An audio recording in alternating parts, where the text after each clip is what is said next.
Bonjour à toutes et à tous, c'est Kevin pour les Ludovores. On se retrouve pour notre 47e menu crowdfunding. Toujours dans ce décor un petit peu pourri, mais vous en avez un petit peu l'habitude désormais. Ça va bientôt changer, très bientôt, je vous le promets. D'ici 2-3 semaines, ça devrait déjà commencer à s'améliorer un petit peu, et puis ensuite plus progressivement. Cette semaine encore, on est sur un menu relativement léger, vous allez le voir. Il faudra attendre la semaine prochaine pour voir le retour de projets un peu plus conséquents. On aura une semaine un petit peu plus chargée. Pas tellement en termes de quantité qu'en termes de qualité, d'attraction, de pouvoir d'attraction des campagnes à venir la semaine prochaine. Mais cette semaine, on risque encore une fois de taper dans quelque chose de relativement léger. Sur ce, sans plus attendre, on passe sur les parties habituelles, le petit point sur la chaîne, son évolution, notre actualité, suivi ensuite bien sûr des mentions honorables de la semaine parmi les projets actuellement en campagne de financement participatif, et ensuite les gros projets de la semaine, ou plutôt le gros projet de la semaine, parce que cette semaine, ma foi, il n'y en aura qu'un. Et j'en profite pour vous dire qu'aujourd'hui, c'est la toute première fois que j'enregistre sur OBS et non plus sur Zoom comme je le faisais jusqu'à présent. Puisque pour des raisons pratiques, en fait, OBS est simplement beaucoup plus riche, il nous offre bien plus de possibilités, donc j'essaierai maintenant d'utiliser OBS, même si pour l'instant je découvre un petit peu, donc bon, ça va être très très superficiel pour commencer, mais on essaiera de faire quelques trucs un peu plus intéressants que ce que pouvait nous permettre Zoom jusqu'à présent. Par exemple, le fait de déplacer sa caméra en pleine émission, ça c'est plutôt sympa. Donc je pourrais éventuellement déplacer un peu la caméra pour éviter de gêner la lisibilité de certains passages, par exemple. Bref, quoi qu'il en soit, cette semaine, on vous a proposé différentes vidéos. La première n'était pas encore disponible lorsque je vous ai parlé la dernière fois dans le menu crowdfunding, mais c'est celle de Dune Imperium avec l'avènement de X, donc la récente extension qui est venue rajouter un petit peu plus de profondeur, de stratégie, de rejouabilité au jour d'origine qui était déjà très très bon. Ensuite, on a également, je dis on, mais en fait c'est Xavier, vous a proposé une expérience solo sur un jeu japonais qui je crois n'a pas encore de version francophone, me semble-t-il, à savoir Coffee Roaster. Pour l'instant, 150 vues, c'est un petit peu léger, allez voir ça si vous êtes amateur de jeux solo, ça fait partie des jeux japonais dans la catégorie solo les plus reconnus sur le marché, qui n'est pas spécialement très complexe en termes de langage non plus, donc si vous êtes un tant soit peu anglophone, ça devrait pouvoir le faire, reste à voir si vous pouvez trouver une copie là où vous êtes actuellement. Sinon pour le reste, l'habituel menu crowdfunding et l'habituel suivi du menu crowdfunding également qui ont fait leur retour. Et au-delà de ça, on a aussi une autre actualité qui, celle-ci, est peut-être passée un peu plus inaperçue, quoique pas forcément, puisqu'en fait elle n'est pas sur notre chaîne, mais sur celle de Nyx, notre confrère youtubeur également, bien plus connu et reconnu que nous ne le sommes d'ailleurs, qui a fait récemment une sorte de nouvelle mouture, une nouvelle émission de podcast, un peu plus courte que celle qu'il a l'habitude de faire et qui s'intitulait donc Autour du jeu.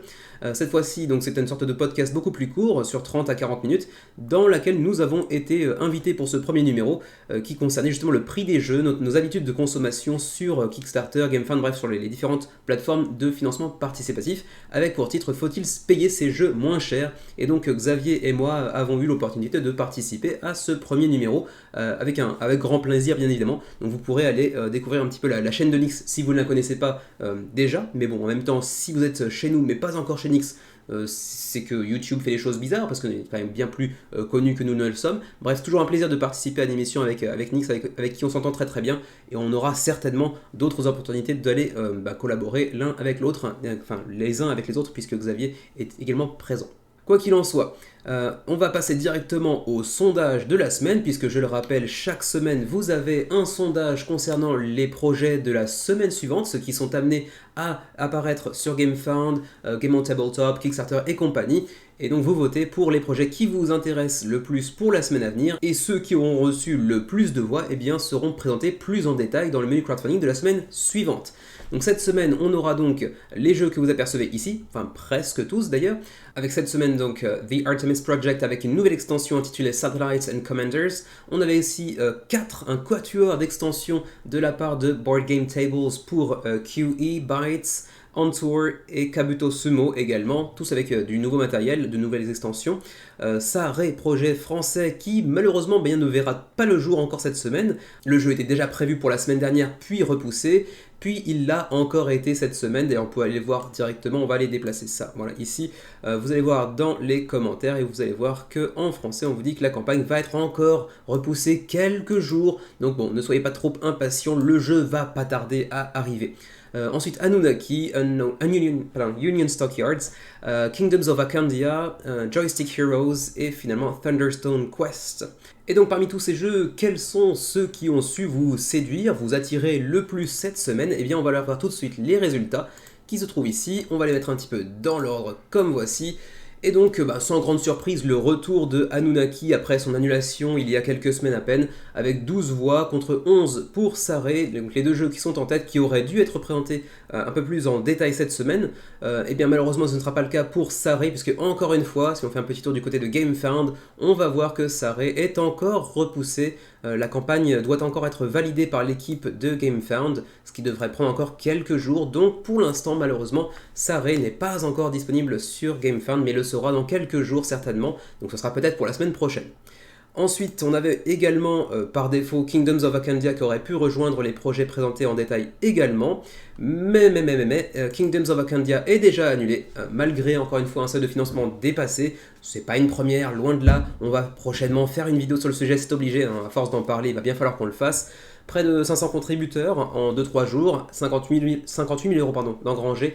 Mais ça n'a pas suffi, pour la simple et bonne raison qu'en fait, c'est pas que ça n'a pas suffi, mais disons qu'ils ont eu des commentaires vis-à-vis de la campagne et de, comment dirais-je, la clarté de la campagne, de la proposition, de ce que le jeu peut potentiellement offrir. Bon, on évoque ici typiquement un manque de clarté plutôt, concernant le jeu, son gameplay, certaines parties des mécaniques également qui semblaient soit mal présentées, soit mal mises en avant, et du coup l'éditeur a décidé de revoir un petit peu sa copie pour reproposer une campagne d'ici le mois d'août. Donc dans 3 mois, on devrait revoir Kingdoms of Akandia sur Kickstarter, j'imagine, peut-être sur GameFound, mais par défaut, j'aurais tendance à penser que ce sera sur Kickstarter à nouveau. On voit également qu'on avait une version française avec le petit verrou, le petit cadenas, ce qui semble vouloir nous faire penser que lorsqu'on aura atteint un certain seuil de financement, on pourrait potentiellement atteindre suffisamment de financement pour avoir une version française, une version francophone. Donc ce sera certainement le cas également lors de la nouvelle campagne. Quoi qu'il en soit, Saré ainsi que Kingdoms of Akandia sont tous les deux annulés. Saré est repoussé et Kingdoms of Akandia, lui, est annulé puis reporté pour le mois d'août. Voilà, sur ce, on va se lancer dans les projets mentions honorables de la semaine, sachant qu'on en a rajouté un ou deux, je crois deux de cette semaine, qui n'étaient pas présentés comme étant prévus pour cette semaine, mais qui finalement sont sortis cette semaine, en plus des autres déjà prévus. Et ensuite, bien évidemment, on passera sur les gros projets de la semaine, ou plutôt, du coup, le gros projet de la semaine, à savoir Anunnaki, Dawn of the Gods. Et on se lance tout de suite avec le premier projet de la semaine, francophone et français qui plus est, alors que vous entendez peut-être les enfants du quartier qui font du skate et du football sous ma fenêtre, mais bon, auquel cas ça donnera un petit peu de vie à la vidéo, pourquoi pas après tout. Quoi qu'il en soit, Himiki, jeu qui nous vient de Robin Wright Games, l'éditeur français qui nous vient de Alasac, je ne sais pas du tout où ça se situe pour être tout à fait honnête, mais c'est un éditeur qui n'est pas né de la dernière pluie sur Kickstarter, il a déjà 5 projets à son actif, parmi lesquels vous reconnaîtrez peut-être Arsenic, enfin Teas, Cones and Arsenic pour avoir le titre en entier, mais également Officinalis par exemple, ou encore Truth, je ne sais pas comment ça se prononce, donc un petit éditeur relativement connu entre guillemets sur Kickstarter, même si c'est pas un énorme éditeur. Quoi qu'il en soit, Himiki est leur nouveau jeu, ils vous proposent une direction artistique assez soignée, quand on regarde la boîte c'est vraiment du plus bel effet, avec les esprits un petit peu japonisants du feu, de l'eau et du bois apparemment, Hi étant le feu, Mi le diminutif j'imagine de Mizu, l'eau, et Ki qui est le bois. Et donc c'est un fait partie de ces petits jeux qui utilisent la boîte comme une partie intégrante du jeu. De ce point de vue là c'est plutôt séduisant, puisqu'on va vraiment utiliser la boîte comme étant le plateau de jeu, mais également une sorte de petit insert pour aller loger les différentes tuiles auxquelles on pourra accéder durant la partie. C'est un petit jeu français avec une page en français qui plus est, donc je vous invite bien évidemment à aller sur la page ici, cliquez ici sur la page de la campagne anglais pour être rebasculé sur la page française. Vous en apprendrez bien plus d'informations, bien plus facilement dans votre langue maternelle, ce sera quand même bien plus simple. Pour, résumer un petit peu l'idée du projet, c'est un jeu où vous allez avoir différents dés qui auront chacun 6 faces sur lesquelles vous retrouverez le même logo 2 fois, c'est-à-dire qu'en fait vous aurez 6 faces mais en réalité 3 faces possibles, et c'est un jeu de confrontation pour 2 joueurs principalement, mais vous pourrez aussi jouer en équipe en 2 contre 2 par exemple, et vous allez en fait essayer de créer des combats entre vos dés et ceux de votre adversaire sur une sorte de grille de 40 cases, 6 par 5 si je me souviens bien. À la boulette. Et avec donc l'esprit du feu représenté par ce masque rouge, l'esprit de l'eau représenté par le masque bleu, et l'esprit de la forêt, du bois, par le masque marron. Et bien sûr, le feu va l'emporter face au bois, mais perdre contre l'eau, l'eau va l'emporter face au feu, mais perdre contre le bois, et ainsi de suite. Et donc, à partir de cela, vous allez gagner des points au fur et à mesure que vous allez infliger des dégâts à votre adversaire, bien entendu. Et puis, vous pourrez également aller gagner des petites tuiles qui vous fourniront elles aussi encore plus de points si vous remplissez certaines conditions sur le plateau. On est également sur un jeu relativement accessible pour 7 ans et plus, donc plutôt quelque chose de très familial, avec des règles très accessibles, même s'il y a un petit peu de stratégie également, attention, pour des parties relativement ramassées, très court de 15 minutes, avec potentiellement cette envie de revanche une fois qu'on aura terminé une première partie, pour 2 à 4 joueurs comme je disais tout à l'heure, 1 contre 1 ou 2 contre 2 par équipe, mais également avec plusieurs modes solo disponibles, notamment un mode solo plutôt développé pour aller, intégrer les différentes règles du jeu ainsi que ses différentes spécificités, ses différentes nuances, disons. Ensuite, on va aller voir un petit peu le matériel. Vous le voyez de toute façon avec ces différents gifs. Ce sera essentiellement des dés, quelques petites tuiles en carton, un plateau qui sera contenu dans la boîte elle-même. Et puis donc ce sont ces dés que vous pourrez être amené à faire avancer ou à effectuer des rotations sur ces dés pour pouvoir ensuite effectuer des combats avec les dés adjacents de votre adversaire, bien entendu, avec plusieurs résultats possibles en fonction de la face sur laquelle se trouvera votre dé au moment de se confronter à ceux de votre adversaire, en gros. Donc voilà, c'est plutôt joli, c'est assez accessible, assez simple à prendre en main à mon avis, mais ça peut être un jeu relativement fun si vous êtes amateur de ce genre de petits puzzle spatial avec un aspect de déplacement et de confrontation. C'est pas forcément un truc dans lequel je serais très bon à mon avis, devoir calculer un petit peu les faces, les déplacements et l'orientation des phases de dés pour pouvoir éventuellement affronter mon adversaire. Je suis pas forcément très bon pour ce genre de choses un petit peu des puzzles spatiales, on va dire, mais ça peut être assez fun. Le matériel est assez joli, je ne sais pas ce qu'il en est de la qualité du plateau lui-même, mais les tuiles en carton ont l'air d'être assez épaisses, donc j'aurais tendance à penser que le plateau doit être de plutôt bonne qualité. J'ai pas vraiment entendu de retour très négatif concernant les jeux de Robin Wright Games jusqu'à présent, donc a priori ça devrait être plutôt sympa. Donc pour ce qui est des récompenses, donc des niveaux de pledge, on a donc un premier niveau de pledge à 35 € pour le Early Bird, les 48 heures. Pour l'instant, c'est encore valable au moment où j'enregistre la vidéo. Je ne sais pas si ça le sera encore lorsque la vidéo sera mise en ligne. Potentiellement non, je pense pas. Mais bon, à voir, vérifier. 35 € également pour l'édition de base. Autrement dit, c'est la même chose. Donc vous allez vous dire, mais pourquoi est-ce que le même prix que le Early Bird? Eh bien tout simplement parce que si vous prenez le Early Bird dans les 48 heures, vous aurez également un petit tapis de néoprène pour remplacer le plateau central. C'est une petite déluxification pas spécialement nécessaire, mais c'est quand même agréable. Le néoprène, c'est quand même très sympa.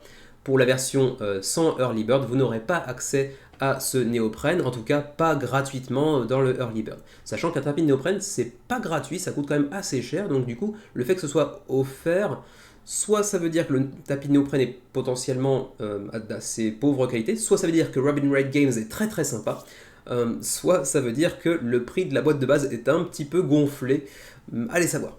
Quoi qu'il en soit, 42 € si vous voulez le jeu, plus le tapis de néoprène une fois que le Early Bird sera épuisé, sera passé. Donc il faudra rajouter 7 €, ce qui n'est pas énorme. Après, c'est un tapis de néoprène de taille relativement moyenne, donc effectivement ça coûte un peu moins cher qu'un tapis de néoprène qu'on a l'habitude de voir dans les jeux de société récents, mais quand même. 65 € pour avoir l'édition Himiki Plus Plus. Alors qu'est-ce que ça veut dire Plus Plus? On aura donc le petit tapis de néoprène qu'on a mentionné tout à l'heure, ainsi qu'un tapis de néoprène beaucoup plus large et circulaire que vous voyez en fond ici. Alors à quoi sert-il? On a l'impression d'avoir ici les emplacements pour aller stocker des dés par exemple, mais bon là ça fait vraiment de l'oxyfication un petit peu inutile. Autant le premier, pourquoi pas. Même déjà le premier, je suis pas convaincu que ce soit le type de jeu qui ait vraiment besoin d'avoir cet upgrade matériel, mais bon après si on est fan, pourquoi pas, je peux le comprendre. Pour ce qui est des frais de port, on est sur des frais de port relativement légers pour la France, bien évidemment, puisque c'est un projet français. 5 € de frais de port, 7 pour le reste de l'Europe, donc si vous êtes en Belgique par exemple, donc c'est relativement abordable malgré tout. Où est la Suisse? Là par contre je ne saurais pas trop quoi vous dire, parce que ce n'est pas dans l'Union Européenne. Est-ce que c'est de fait dans le reste du monde? Auquel cas 15 €. Possible, je ne saurais pas trop vous le dire. Nos amis canadiens, ce sera du 12 € par contre. Et puis bah, nous, du coup, au Japon, forcément, on est sur du 15 € parce qu'on est un petit peu loin, bien évidemment. Vous avez quelques vidéos pour aller découvrir le jeu plus avant, avec des vidéos de gameplay notamment, par Kellywen et Meeple notamment, ou Plateau Junior, que je ne connaissais pas encore d'ailleurs. Et ma foi, c'est à peu près tout pour ce premier projet, le projet Cocorico de la semaine, avec donc Himiki, avec cette très jolie boîte, ce gameplay qui a l'air relativement intéressant, même si je suis pas forcément le cœur de cible, et en tout cas pour l'instant, le projet n'est pas encore tout à fait financé comme vous pouvez le voir, avec 262 contributeurs, 12 000 € d'engrangés. Bon, on est vraiment très proche du seuil de financement, ça devrait pouvoir se faire, pour une campagne extrêmement courte, d'à peine une semaine. Bon, c'est un choix stratégique assez intéressant et assez rarement vu sur Kickstarter. On voit plutôt des campagnes généralement autour de 2 et 3 semaines. Là, une semaine, projet très court. Donc si vous vous y intéressez, il faudra pas trop patienter. On ne le reverra qu'une seule fois dans le suivi du menu crowdfunding mercredi prochain. Mais donc penchez-vous sur son sujet si c'est un jeu qui est susceptible de vous plaire. On continue avec Thunderstone Quest, avec 2 nouvelles extensions qui sont Deepwood Defenders, enfin c'est le nom qui a été donné au bundle en gros, mais en fait les 2 extensions s'intitulent Nature's Wrath et Rotten Roots. 2441 backers à l'heure actuelle, à 6 jours de la fin de la campagne. Encore une fois, campagne relativement courte en provenance de AEG, Alderac Entertainment Group, qui a déjà un sacré paquet de projets derrière eux. Si vous ne connaissez pas, bon, à mon avis vous connaissez, mais pas forcément le nom de l'éditeur, mais à défaut, au moins les jeux qu'ils ont proposés jusqu'à présent. Très récemment encore avec Rolling Heights, mais également avec la série de Age of Darkness par exemple, ou plus récemment, enfin pas plus récemment, mais justement un peu plus en arrière, Dead Reckoning par exemple, le jeu de John D. Clare.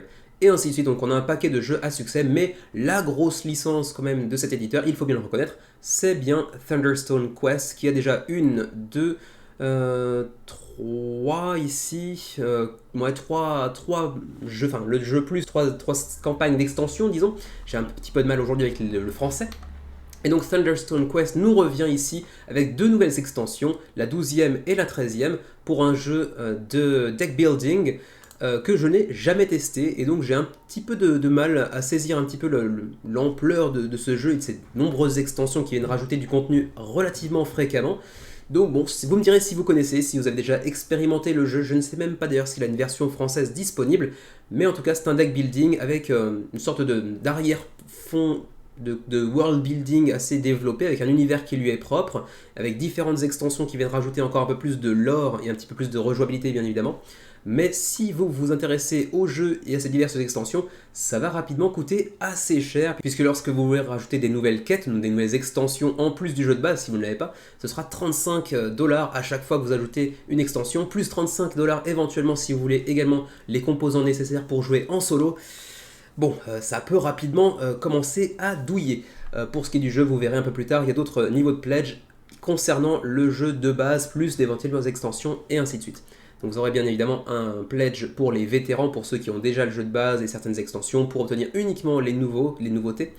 Et puis vous aurez aussi des starter sets avec donc le jeu de base, et ainsi de suite. On aura aussi un néoprène pour 20 $, etc., etc. Alors les niveaux de pledge justement les voici. On a donc le jeu de base qui sera donc à 50 $. Apparemment ce sera potentiellement le prix le plus intéressant de l'histoire de Thunderstone Quest sur une campagne Kickstarter, ce qui pourra enrager les primo-backers de l'époque, mais ce qui pourra aussi ravir ceux qui voudraient éventuellement tenter leur chance et se lancer dans l'aventure de Thunderstone Quest, avec donc tout le matériel qui va avec, les meeple screen print évidemment, les dés et tout un tas de cartes. Vous aurez bien évidemment dans ce jeu de base la quête numéro 1, A Mirror in the Dark, avec l'essentiel de ces cartes, etc. Et donc l'essentiel justement de ces différentes extensions, de ces différentes quêtes, donc numérotées de 1 à 13 désormais, ce sera donc l'ajout d'énormément de cartes supplémentaires. Pour un jeu de deck building, c'est quand même un gros plus, bien évidemment, ça vient rajouter de la profondeur, de la rejouabilité. Pour ceux qui auraient déjà le jeu de base potentiellement, plus évidemment d'autres extensions peut-être, vous pourrez également aller tabler sur le duo d'extensions qui viennent de sortir via cette campagne, donc Deepwood Defender Rewards, avec donc Nature's Wrath et Rotten Roots, pour 55 $ au lieu de 80 en magasin lorsqu'il atteindra les boutiques, avec donc les nouveaux composants que viennent d'ajouter ces 2 extensions, bien évidemment encore plus de cartes évidemment, et puis quelques petits mécanismes qui viennent s'intégrer également au jeu de base. J'imagine que c'est un peu le cas de chacune de ces extensions qui viennent, en plus d'ajouter des cartes complémentaires, ajouter certains petits mécanismes un petit peu différents de ceux qu'on avait préalablement vus dans le jeu. Donc là, ici, pour les deux extensions, hein, vous le voyez, 348 nouvelles cartes pour Nature's Wrath et 330 nouvelles cartes pour Rotten Roots, sachant que dans chaque extension, on vous fournit également les dividers, donc les séparateurs pour aller séparer justement en fait tout simplement les cartes et leur origine, donc de quelle boîte elle provient, etc. Puisque vous pourrez, j'imagine, aller mélanger un petit peu les différentes extensions les unes avec les autres.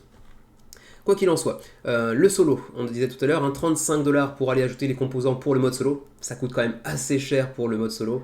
Ensuite on aura des add-ons avec bien sûr donc les sleeves, hein, pour un jeu de deck building avec autant de cartes et autant de manipulation de cartes. Beaucoup vont être tentés par les sleeves, 15$, les 500 sleeves, c'est plutôt bon marché. Ensuite le tapis de néoprène éventuellement, 20$ si vous voulez upgrader un petit peu votre expérience sur Thunderstone Quest. Pour le shipping pour le pledge de base, donc le pledge avec le jeu de base uniquement, pour la zone européenne ce sera donc 19$. Même chose pour la Suisse et pour le Liechtenstein par exemple. Si vous êtes au Canada, c'est du 24$, c'est un petit peu plus conséquent. Et pour nous qui sommes en Asie, au Japon pour être précis, 38$, ça pique un petit peu quand même. Et ensuite, si vous voulez vous contenter des nouvelles extensions, donc avec ce pledge Deepwood Defenders, eh bien, il faudra compter 20$ de frais de port pour l'Europe, ainsi que la Suisse et le Liechtenstein, mais également 21 pour le Canada, ou encore 25 chez nous au Japon. Donc voilà, la TVA potentiellement également. La TVA sera bien évidemment impactée sur vos pledges. Par contre, ce petit paragraphe ne précise pas si la TVA est déjà impactée sur le prix présenté dans la campagne ou si ce sera ajouté dans le Pledge Manager. Mais j'aurais tendance à penser que ce sera plutôt dans le Pledge Manager puisque les taxes varient d'une zone à l'autre et qu'ici on fait mention de la zone européenne plutôt. Donc je pense que ce sera dans le Pledge Manager. Donc voilà, pour les amateurs de Thunderstone Quest, vous aurez donc 2 nouvelles extensions pour aller ajouter encore plus de profondeur et de rejouabilité pour votre jeu. Et pour ceux qui voudraient éventuellement débuter, c'est l'occasion de prendre le jeu de base éventuellement, ou d'aller même prendre la totale si vous ajoutez par-dessus des add-ons pour chacune des extensions sorties jusqu'à maintenant. Mais attention, si vous le faites, il va falloir hypothéquer votre maison assez rapidement. On continue avec The Artemis Project et son extension Satellites and Commanders, nouvelle extension pour le jeu de Grand Gamers Guild, là encore un éditeur relativement connu sur Kickstarter. 13 jours avant la fin de la campagne et pour l'instant on a déjà 756 contributeurs pour 27 000€ d'engrangés. C'est pas un départ en trombe, mais c'est pas non plus risible, loin de là. The Artemis Project, pour sa première apparition sur Kickstarter, avait fait 2237 backers. Tiens, pourquoi c'est en allemand d'ailleurs? Allez savoir. La page est en allemand. Tiens, d'ailleurs, tout Kickstarter est passé en allemand. Allez savoir. Bref, quoi qu'il en soit. Pourtant, là, c'est bien en français. Oui, bon, je ne sais pas. Bref, quoi qu'il en soit. C'est donc une nouvelle extension pour Artemis Project qui va certainement partir sur un score un peu inférieur, ce qui forcément n'engage pas une grande confiance envers le jeu potentiellement. Ne l'ayant pas testé, je ne saurais pas trop vous dire s'il est bon ou pas. Mais c'est vrai que quand on voit un jeu dont l'extension fait un résultat un petit peu moins convaincant que son prédécesseur, c'est pas toujours très engageant. Mais bon, ça pourrait être amené à changer assez rapidement. Quoi qu'il en soit, c'est un jeu pour 1 à 5 joueurs avec un mode solo bien évidemment inclus intitulé Drone's Agenda pour 14 ans et plus avec des parties relativement courtes de 45 minutes. Donc assez facile à sortir du coup. Le jeu vous proposera également quelques petites miniatures de satellites pour aller avec l'extension Satellite Commander. C'est une sorte de miniature où vous pourrez les placer des dés, parce que c'est un jeu de placement de dés entre autres mécaniques. Et ces satellites sont juste une des 2 nouveautés qu'apporte cette extension, puisqu'on a aussi les Commanders, donc certains de vos ouvriers que vous pourrez aller modifier. Donc vous pourrez modifier la nature pour qu'ils puissent être plus performants dans certaines actions que vous leur demanderez d'effectuer. Alors passons rapidement justement sur les nouveautés. On aura donc dans la version Kickstarter ces 4 satellites en 3D. Attention, c'est une exclusivité Kickstarter. Lorsque le jeu atteindra les boutiques, si tant est que ce soit le cas en français, eh bien les miniatures ne seront plus disponibles. Elles seront remplacées par des tokens en carton, donc attention. Ensuite, on aura également 12 tuiles de Chariot, comme ils appellent ça, qui vous donneront accès à de nouvelles opportunités d'action pour votre plateau individuel. Ensuite, on aura de nouvelles cartes d'expédition. On aura aussi des nouveaux meeples de Commander, donc ce nouvel ajout de commandants en chef de votre expédition qui vous permettront d'aller accomplir certaines actions de manière plus efficace. Et puis c'est également intéressant dans le sens où justement ces satellites vous permettront d'aller effectuer des actions supplémentaires très puissantes qui pourront potentiellement le devenir de plus en plus à mesure que vous les utilisez. Donc ça aussi, ça peut rajouter une certaine couche de profondeur sur le jeu. On aura également une nouvelle carte supplémentaire d'Académie. Donc là, je ne saurais pas trop quoi vous dire concernant cet ajout, puisque je n'ai pas joué au jeu, je ne sais pas très bien à quoi ça correspond, mais vous pouvez apercevoir que là encore, on est sur du placement de dés avec plusieurs emplacements qui vous permettront d'obtenir différents résultats en fonction de là où vous les placez, bien évidemment. Des cartes d'événements également, et puis de nouvelles cartes de construction, de bâtiments également. Donc encore une fois, plus de profondeur, plus de rejouabilité potentielle. Et donc je le répète, attention, lorsque la campagne se terminera et que le jeu atteindra les boutiques, il n'y aura plus de satellites en 3D. Ensuite, les pledge levels, passons rapidement là-dessus. On aura du 30$ pour ceux qui voudraient s'intéresser uniquement à cette extension, qui posséderait déjà le jeu d'origine. Attention, ce n'est pas un standalone, c'est une extension. Il vous faudra le jeu d'origine pour pouvoir y jouer. Si justement vous vous intéressez au projet, mais que vous étiez passé à côté du jeu d'origine, vous avez l'occasion de le prendre sur cette campagne, donc le jeu de base plus l'extension pour 99$. Bon, ça commence à faire une note un petit peu plus salée, bien évidemment. Et ensuite, vous pourrez aussi ajouter par-dessus The Artemis Odyssey, un jeu qui, celui-ci pour le coup, est un standalone. Vous n'aurez pas besoin de Artemis Project ou de l'extension pour pouvoir y jouer, mais il est inclus ici dans une sorte de bundle pour 179$. Et ensuite 249 si vous voulez la même chose, plus un proto du jeu. Mais bon, là j'ai pas très bien compris l'intérêt. Il y a certaines campagnes qui permettent comme ça d'obtenir via certains niveaux de pledge un prototype. Bon, ça permet d'aller faire une sorte de pledge mécénat, parce qu'on vous fournit un prototype qui est moins intéressant que la version finale du jeu, mais peut-être que vous le recevrez un petit peu en avance, donc vous pourrez commencer au jeu avant de recevoir sa version physique définitive. Ça peut avoir son attrait, mais c'est quand même beaucoup plus cher pour assez peu de choses au final. Ensuite, vous avez un petit aperçu ici du How to Play. Donc, qu'est-ce que ça vient ajouter en termes de mécanisme? Et bien justement, vous avez donc ces petites tuiles de chariots sur votre plateau individuel, et vous pourrez aller placer des dés dans les satellites. Et puis vous aurez cet aspect de cascade où quand vous allez ajouter un dé, puis le retirer, puis le réutiliser par la suite, le satellite que vous pourrez utiliser sera potentiellement plus puissant au fur et à mesure que vous allez l'utiliser. Avec donc les chariots ici qui ont des effets spécifiques qui seront très différents les uns des autres, et qui là encore vous permettront d'aller approfondir vos potentialités sur le jeu. Vous pourrez aussi aller promouvoir certains de vos ouvriers en commander, donc en commandant, qui vous permettront d'effectuer des actions un peu plus conséquentes. Ensuite, passons à la suite avec directement le shipping, donc les frais de port. Pour la zone européenne, si vous prenez uniquement cette extension, donc de Satellites and Commanders, pour la zone avec la Belgique, mais également la France ou le Luxembourg par exemple, on est sur du 25$ de frais de port. C'est très cher pour du frais de port. Soyons honnêtes, 25$ pour une extension qui, je le rappelle, puisque j'ai déjà oublié moi-même le prix, coûte 30$. C'est quasiment le prix du jeu en frais de port. C'est pas très raisonnable, soyons honnêtes. Mais bon, si on est fan, pourquoi pas. Sachant qu'en plus vous aurez aussi la TVA qui sera à ajouter durant le Pledge Manager. Donc finalement, si on compte la TVA plus les frais de port, vous aurez finalement le jeu au double de son prix. Donc autant attendre la sortie boutique, bien évidemment. Si vous êtes au Canada, est-ce que c'est la même chose? Oui, c'est la même chose, même zone du coup pour le coup. Donc Canada, c'est du 25$ également. Ensuite, j'ai même pas parlé de l'éventualité du jeu plus son extension, mais c'est vrai que ça peut devenir plus intéressant pour ceux qui n'auraient pas le jeu ni l'extension. Vous pourrez prendre les deux pour 27$ de frais de port, ce qui devient du coup un petit peu plus intéressant, même si ça reste assez conséquent, et que vous aurez aussi la TVA à ajouter par-dessus, bien évidemment. Nous qui sommes au Japon, c'est du 33$ ou 39$ si on prend la totale par exemple. Et si vous voulez aussi Artemis Odyssey, donc 33, 51 en fonction de la zone dans laquelle vous êtes actuellement. Et ma foi, c'est à peu près tout pour Artemis Project avec cette nouvelle extension Satellites and Commanders qui pour l'instant ne rencontre pas un énorme succès, mais va quand même aller chercher très certainement les 1500 voire 2000 contributeurs d'ici la fin de la campagne, j'imagine. On enchaîne cette fois-ci avec Steel Colosseum, nouveau projet d'un primo-éditeur dénommé Zatu Games qui nous vient d'Angleterre et plus précisément de Norwich. Petit jeu de confrontation avec des robots, des mechas. C'est assez intéressant sur le principe, on va aller voir un petit peu ça ensemble. Pour l'instant, le jeu a attiré 188 contributeurs, ce qui veut dire que le jeu est financé. Bon, ils ont encore une fois, enfin, je dis ils, mais c'est pas spécifiquement Zatou, c'est juste encore une fois un éditeur qui a proposé un seuil de financement un petit peu pété, 6 000 €. Bon, c'est quand même ouais, c'est très très peu pour être honnête. Mais bon, en tout cas, pour l'instant, le projet est financé. Pour l'instant, on verra s'ils annulent ou pas. À 17 jours de la fin de la campagne. Et comment dire, la proposition du jeu est pas inintéressante sur le papier.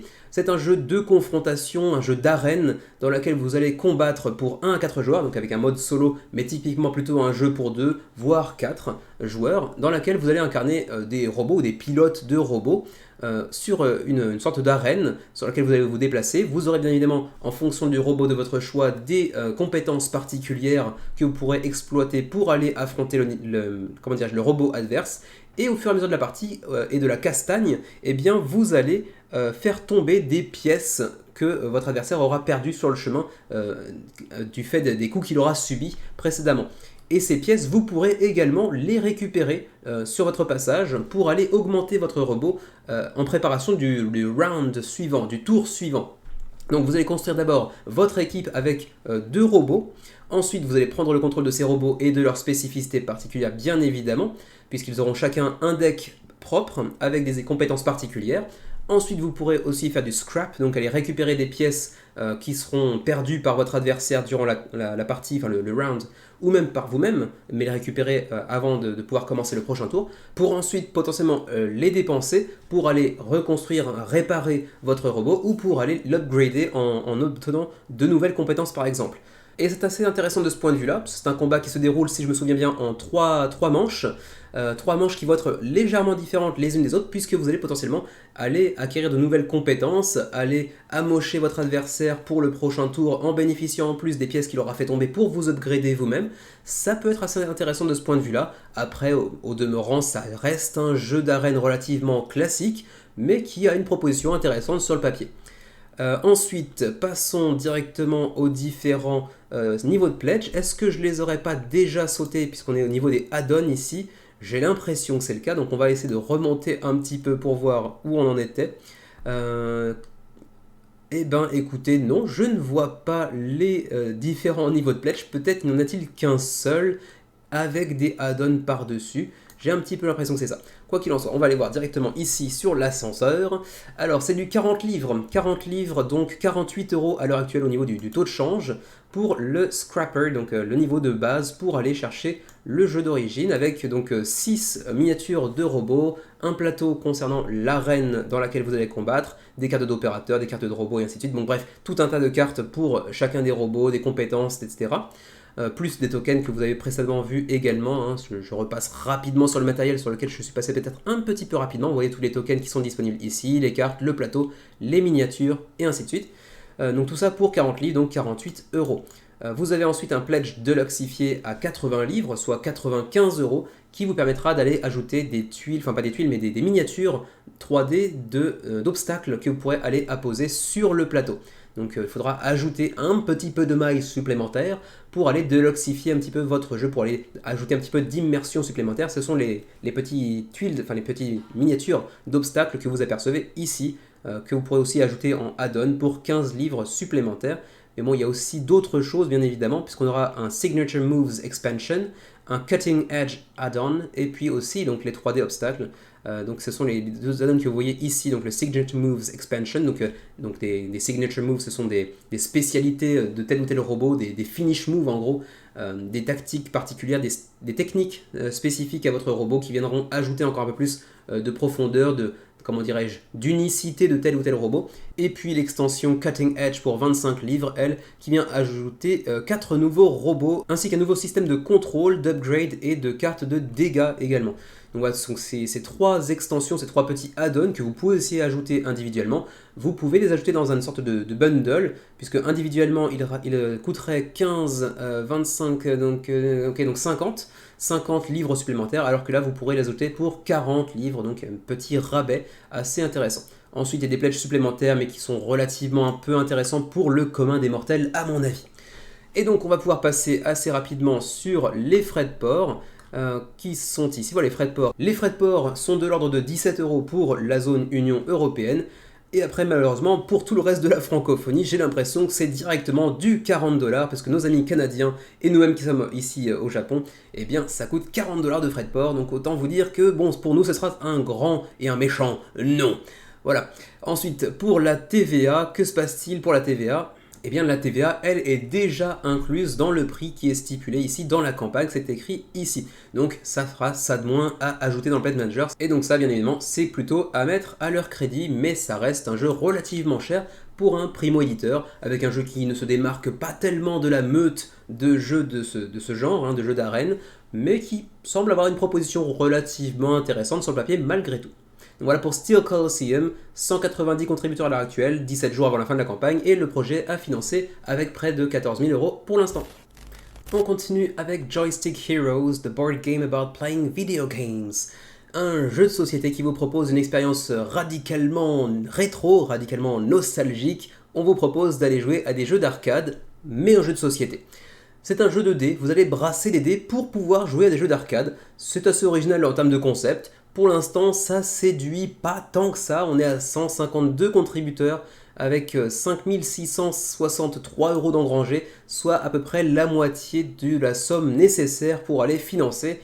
Et il reste malgré tout plus de 2 semaines pour se faire une idée et potentiellement aller backer. Si vous êtes amateur de jeux d'arcade, si ça joue sur votre petite fibre nostalgique, ça peut être un projet intéressant pour vous. Si vous n'êtes pas, allergique au jet de dés et du coup un petit peu à la chance, à l'aléatoire, ça pourrait potentiellement vous plaire. C'est un jeu pour 2 à 6 joueurs, 45 minutes la partie, 8 ans et plus, donc relativement familial, avec très peu de texte, vous le voyez, c'est essentiellement des icônes et un petit peu de texte bien évidemment, mais très très simple, donc je pense pas que la langue soit vraiment une barrière d'entrée pour Joystick Heroes. À vous de voir si ça peut potentiellement vous plaire.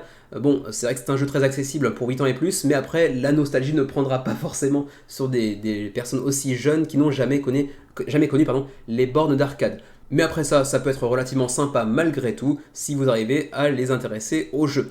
Vous le voyez, le matériel n'est pas dégueulasse, on a quand même des plateaux individuels à double épaisseur, avec des personnages qui auront chacun leur spécificité, leurs statistiques qui leur sont propres, avec des compétences en joystick, en utilisation des joysticks, en utilisation des boutons, ils seront plus forts dans des jeux de combat ou dans des jeux de course par exemple, donc ça c'est assez intéressant de ce point de vue-là, on va faire évoluer certains des personnages qui auront des capacités propres sur tel ou tel jeu, sur telle ou telle facette de gameplay.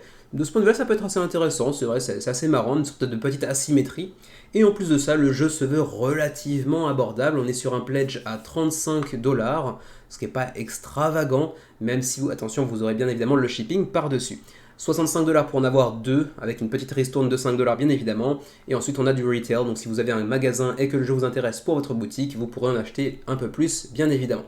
Donc le contenu de la boîte avec les 6 héros, entre guillemets, les 6 personnages que vous pourrez être amenés à contrôler avec leurs petits standees, des cartes en masse, puisque vous aurez également des petites cartes de pouvoir, parce qu'au-delà des dés, il y a aussi des cartes qui vous permettront d'aller modifier justement les dés. Donc il y aura une petite facette de contrôle de dés, des modifications de dés.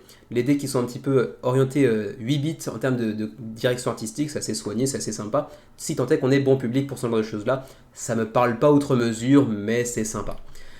Vous pouvez tester le jeu sur Tabletop Simulator également, ça fait quand même une bonne opportunité d'aller se faire la main, d'aller tester pour voir si ça peut potentiellement nous plaire.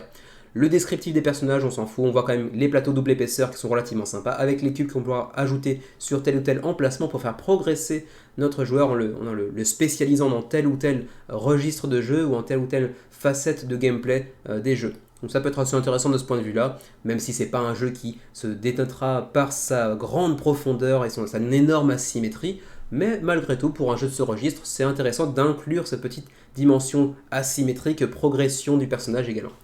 Pour les frais de port, le Canada est à 18 $, la zone Union Européenne est entre 16 et 35 $, ça va du simple au double, j'imagine que ça dépend peut-être un petit peu de la zone dans laquelle vous êtes au sein de l'Union Européenne, mais c'est vrai que la fourchette est quand même très très large.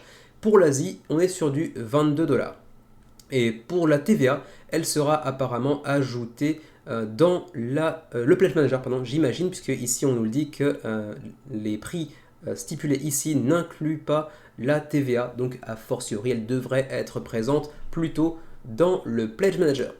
C'est à peu près tout pour Joystick Heroes qui pour l'instant ne rencontre pas un énorme succès, mais bon, 152 contributeurs pour un primo-porteur, c'est pas ridicule non plus. Reste à voir s'ils vont financer, pour l'instant c'est pas parti pour faire un énorme succès en tout cas, mais on arrive à la moitié du seuil de financement à la fin de la première semaine de campagne. Ça peut encore atteindre son seuil de financement, mais ça risque d'être un petit peu compliqué malgré tout, excusez-moi, à 17 jours de la fin de la campagne. On verra bien.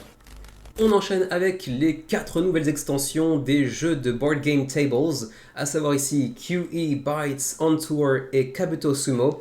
Donc 4 jeux avec 4 nouvelles extensions qui viennent s'ajouter. Board Game Tables fait partie de ces très rares éditeurs capables de faire des campagnes sur plusieurs jeux et en faire des succès malgré tout. Parce que généralement c'est quand même quelque chose de plutôt casse-gueule de faire une campagne pour plusieurs jeux en même temps, voire ici en plus pour plusieurs extensions de jeux préexistants. Et bien avec eux ça marche toujours du feu de Dieu malgré tout. 4745 contributeurs à l'heure actuelle et plus de 300 000 € d'engrangés à 19 jours de la fin de la campagne. C'est un très très beau succès pour Board Game Tables encore une fois. D'ailleurs, ne devrait-il pas changer de nom au bout d'un moment parce qu'ils font quand même bien plus de jeux maintenant qu'ils ne font de tables. Et ils font même des sacs d'ailleurs de transport de jeux. Bon bref, quoi qu'il en soit, il s'appelle encore Board Game Tables malgré tout. Et ils nous reviennent donc avec 4 nouvelles extensions. Pour Kabuto Sumo, elle sera intitulée Total Mayhem. Pour On Tour, ce sera New York and Paris. Pour QE, ce sera Commodities. Et pour Byte, ce sera New Recipes. Pour ceux qui ne connaîtraient pas d'avance les jeux en question, Kabuto Sumo est un petit jeu que nous avons d'ailleurs testé avec Xavier, qu'on n'a pas testé sur la chaîne, mais qu'on a testé ensemble. Un petit jeu de combat de sumo, comme l'indique son nom, mais avec des insectes. Chaque insecte aura bien évidemment ses spécificités. On Tour, c'est un jeu du flip and write, non c'est du roll and write, excusez-moi, du roll and write. On va jeter les dés pour aller faire un tracé au sein des États-Unis pour faire notre tournée avec notre groupe de musique, avec cette fois-ci New York et Paris qui viendront s'ajouter en termes de jeu stand-alone. Vous n'aurez pas besoin du jeu de base pour y jouer. QE qui est un jeu d'enchères avec information partielle. Vous ne connaîtrez pas toujours les sommes engagées par vos adversaires autour de la table, mais par contre les sommes engagées seront totalement libres. Vous pourrez tout à fait essayer d'acheter une entreprise pour 1 euro comme pour 1 milliard d'euros. C'est à vous de choisir. Ceci dit, celui qui aura investi le plus à la fin de la partie aura automatiquement perdu. Donc il y aura quand même cet aspect tactique d'aller poser des enchères un petit peu pétées, mais pas trop, toujours en essayant de surveiller un petit peu autant que faire se peut, ce qui sera très difficile parce que l'information est très parcellaire, ce que pourront avoir engagé en termes d'enchères vos adversaires autour de la table. Et puis ensuite, Bytes, celui-là je ne le connais que très très peu, donc je ne vais pas vraiment en parler. Donc on a aussi ce système de réduction via la campagne. On pourra notamment avoir un all-in pour tout ce que vous avez vu ici, donc les 4 jeux plus les extensions pour 199 $, au lieu de 306, donc c'est quand même assez intéressant de ce point de vue là, même s'il y aura bien évidemment les frais de port à ajouter par-dessus. Il y a aussi un petit système assez, assez souple qui vous permet d'aller échanger dans le Pledge Manager certains jeux que vous aurez pledgés de base contre d'autres qui sont sortis préalablement mais qui ne sont pas présents dans cette campagne par exemple. Ça aussi ça peut être relativement intéressant si vous vous intéressez à d'autres jeux de leur catalogue mais qui ne sont pas présents durant la campagne pour pouvoir bénéficier de ce tiers groupé potentiel. Donc ça aussi c'est assez intéressant, ce petit système de swap. Donc c'est plutôt bien pensé de ce niveau-là. Alors donc Kabuto Sumo, je le disais tout à l'heure, vous avez un petit aperçu ici avec les ajouts de l'extension justement, avec ici on voit une table mais aussi également une échelle puisque c'est un jeu de sumo à l'origine, mais cette fois-ci cette extension vient aussi nous ajouter un petit peu de matériel propre au catch plutôt, thématiquement parlant. Donc assez intéressant, vous allez déplacer des disques au fur et à mesure ça va se déplacer, mais au départ vous aurez au milieu chacun des joueurs un sumo, on en voit un ici qui est en très mauvaise posture, qui s'apprête à tomber, un autre un peu plus proche du centre qui devrait pouvoir l'emporter. On aura également apparemment une guitare parmi les nouveaux objets que l'on pourra obtenir pour aller défoncer nos adversaires, ça a l'air d'être assez marrant. Ceci dit, c'est un jeu plutôt orienté dextérité, même s'il y a un tout petit peu de stratégie bien évidemment. Donc c'est pas vraiment un jeu pour moi, j'ai pas détesté l'expérience que j'ai pu en avoir avec Xavier, mais c'est pas vraiment un jeu pour moi à la base. Ensuite On Tour, comme j'ai dit tout à l'heure, le petit roll and write, vous allez lancer des dés, et ensuite avec les 3 cartes qui sont disponibles devant vous, eh bien vous irez ajouter un chiffre en fonction des 2 dés que vous voyez ici. Par exemple là on aura un 6 et un 1, donc vous pourrez choisir un 16 ou un 61 dans les zones décrites ici, donc le sud, l'est ou la partie centrale de Paris, j'imagine ici plutôt. Oui, c'est ça, Paris, donc Paris. Donc voilà, ce jeu de run and write assez intéressant. Moi j'ai l'appli sur smartphone. Ça tourne plutôt bien, c'est assez sympa. Je ne le prendrai pas en version physique pour autant, mais pour l'appli ça se joue plutôt bien en solo, c'est assez sympathique.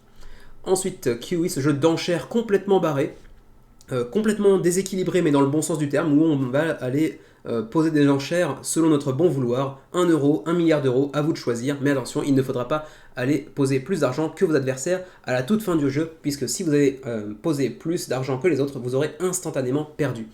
Et il y a un petit aspect de set collection également, puisque vous devrez vous orienter plus ou moins vers certains types de sociétés à aller acquérir plutôt que d'autres, plus spécifiquement dans votre zone d'origine plutôt que celle des autres, et ainsi de suite. Donc il y a un petit aspect de cette collection, de stratégie, mais également d'enchères complètement pétées et de fou rire.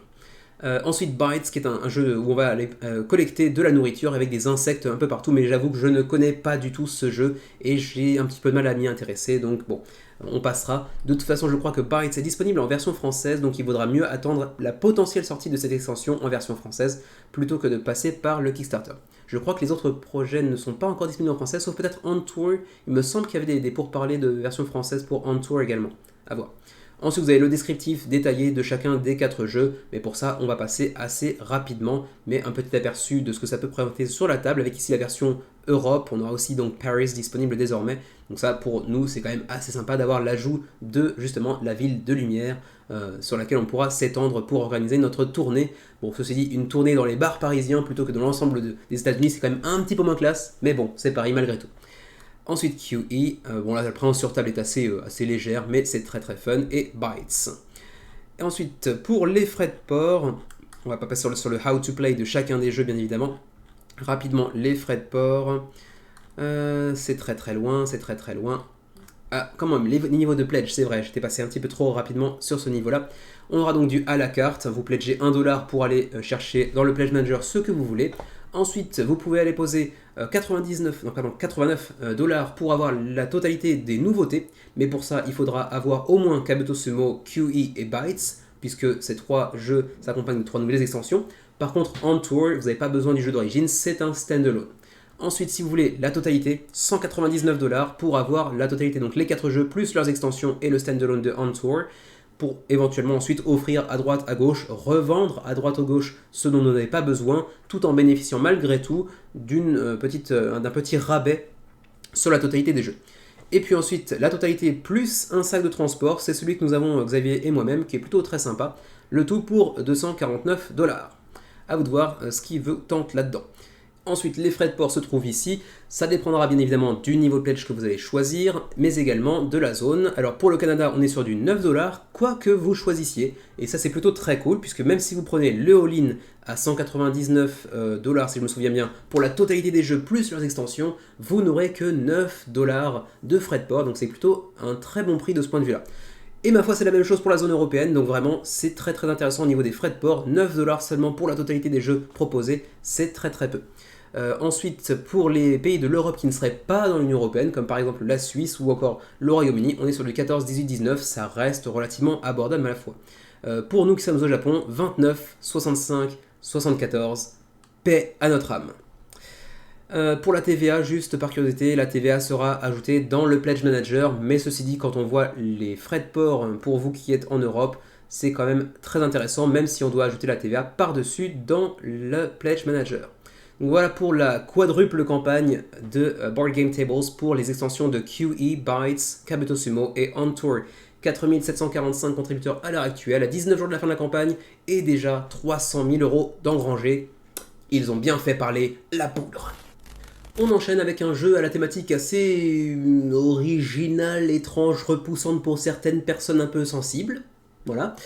Il s'agit de Union Stockyards qui vous propose d'incarner début 20e siècle ou fin 19e, j'ai un peu oublié, en fait les plus grosses compagnies de, comment dirais-je, de viande des États-Unis.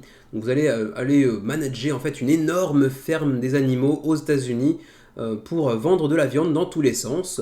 Mais attention, ça reste un jeu qui a l'air relativement intéressant une fois qu'on a passé ce premier stade de la thématique un petit peu originale qui pourrait ne pas plaire à tout le monde. 554 contributeurs pour l'instant à 19 jours de la fin de la campagne.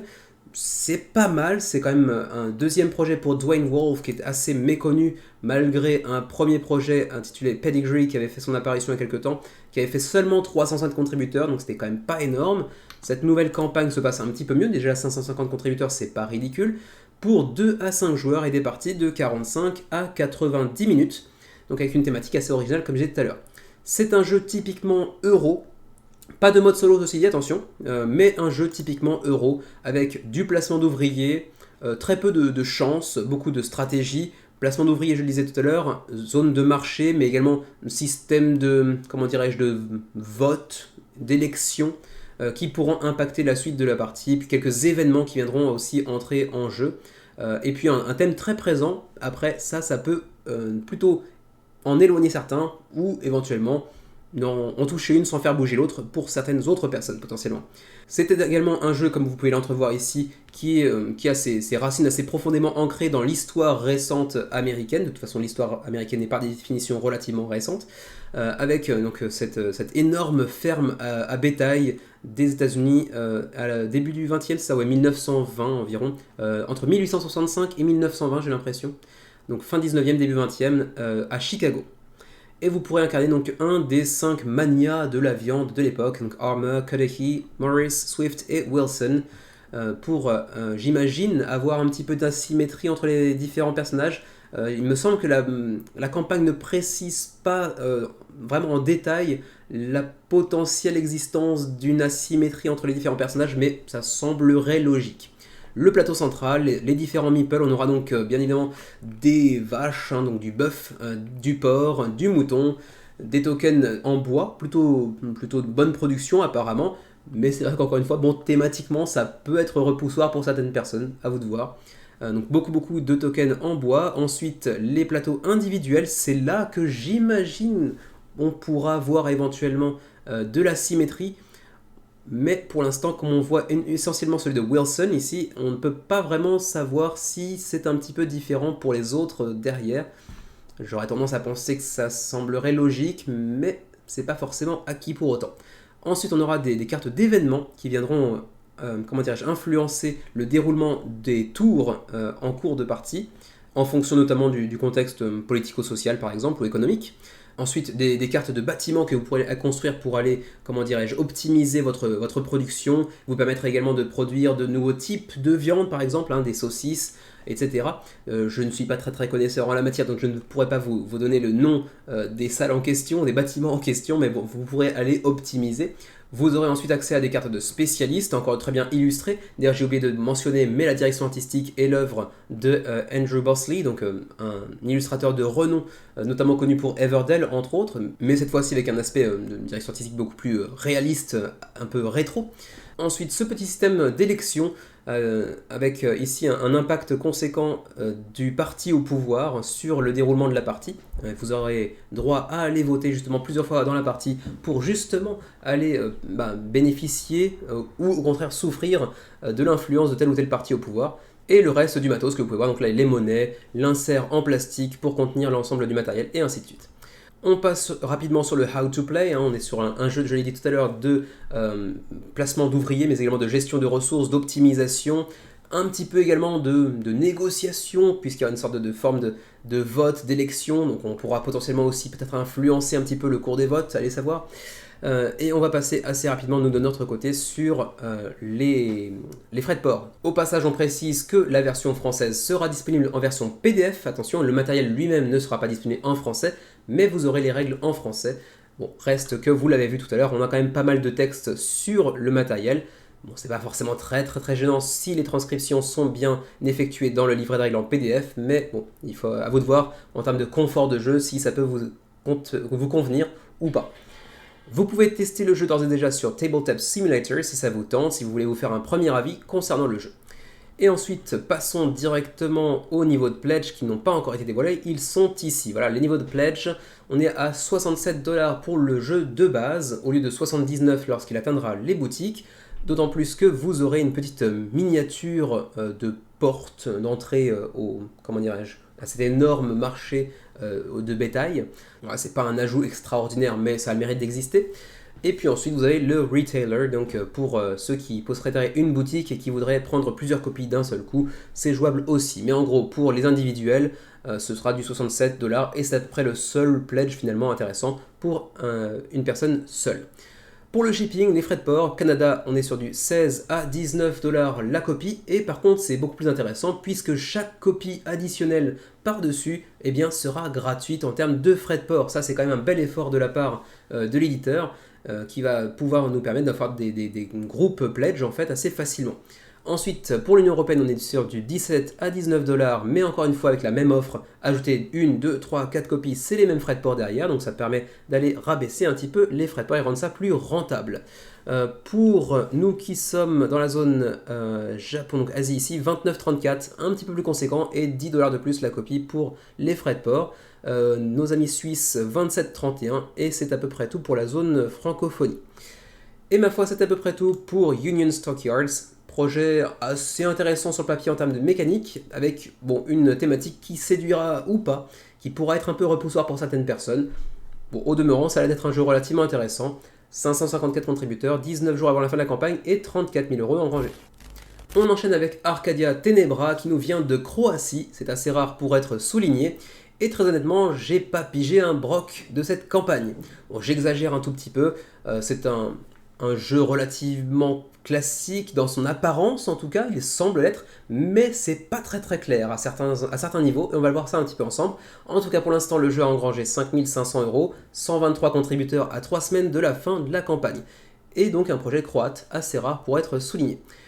C'est un jeu de mystère, d'aventure, mais également de plateau. Vous aurez un plateau central bien évidemment sur lequel vous pourrez être amené à évoluer, mais il y aura aussi tout cet aspect de roleplay pour des parties relativement conséquentes de 60 à 240 minutes. Pour 16 ans et plus, on est sur des thématiques relativement matures, comme diraient les Anglais, et pour 1 à 4 joueurs jouables solo, mais également compétitif, enfin, semi-coopératif dira-t-on, ou carrément coopératif également. Enfin bref, compète, coop, semi-coop, à vous de choisir.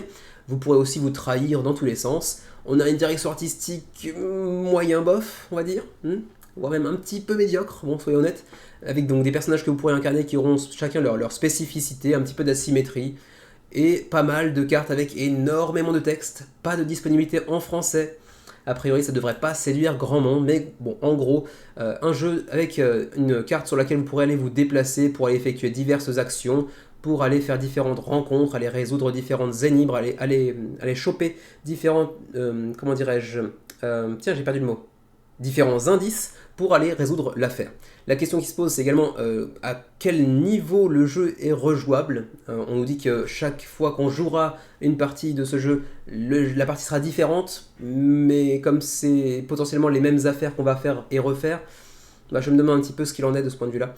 Et en termes de gameplay, c'est pas très précis, c'est pas très détaillé. Alors effectivement, on pourra aller chercher des indices, on pourra rencontrer certaines personnes, on pourra aller discuter avec elles, on pourra éventuellement les combattre. On aura différents embranchements qui effectivement procureront potentiellement une certaine rejouabilité de la même affaire à plusieurs reprises, surtout si on joue avec d'autres joueurs, mais au demeurant, est-ce que ce ne sera pas les mêmes implications d'une partie à l'autre? La question se pose un petit peu à ce niveau-là. Bref, on vous dit ici, c'est un jeu en sandbox, donc en bac à sable, avec beaucoup de liberté donnée aux joueurs. Vous pourrez jouer en solo, mais vous pourrez également jouer chacun pour sa gueule dans une partie multijoueur, mais également en full coop, ou encore par équipe, mais vous pourrez également dans une partie de coop vous trahir les uns les autres pour arriver à vos fins. Comment on choisit? Est-ce qu'on définit cette spécificité de gameplay dès le début de la partie? Ou est-ce qu'on se dit c'est full coop aujourd'hui? Ouais, mais attention, je vais te planter un couteau dans le dos. Enfin, comment ça se passe? Là-dessus, je ne sais pas très bien. Ça a l'air d'être un peu le bordel. Mais bon, après, si ça peut intéresser, ça a l'air d'être une sorte d'ovni. Je crois qu'on appelle ça sur la communauté des ludistes un OLNI, un objet ludique non identifié, je crois. C'est potentiellement un petit peu le cas ici. On aura des objets pour faire évoluer un petit peu nos personnages. Certains peuvent être positifs, mais d'autres également négatifs. On aura aussi des missions, des soumissions.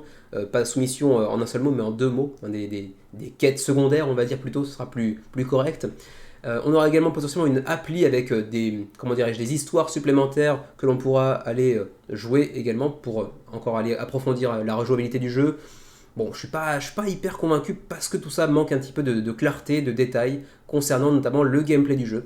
Le matériel lui-même n'est pas folichon, mais c'est un premier projet, non, c'est un deuxième projet.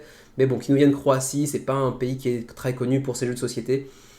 Au-delà de ça, il nous donne aussi un exclusif Kickstarter ici avec un jeton Overkill qui ne sert strictement à rien. Donc l'exclusivité Kickstarter ici n'est pas du tout vendeuse. En fait, ça vous propose de, lorsque vous réussirez à vaincre un ennemi de manière assez conséquente avec un finish move du tonnerre, d'aller jeter un token avec écrit dessus Overkill. Aucun intérêt en termes de gameplay, ça peut être satisfaisant et marrant une seconde, mais ça sert à rien, donc bon, en termes d'exclusivité Kickstarter, on repassera.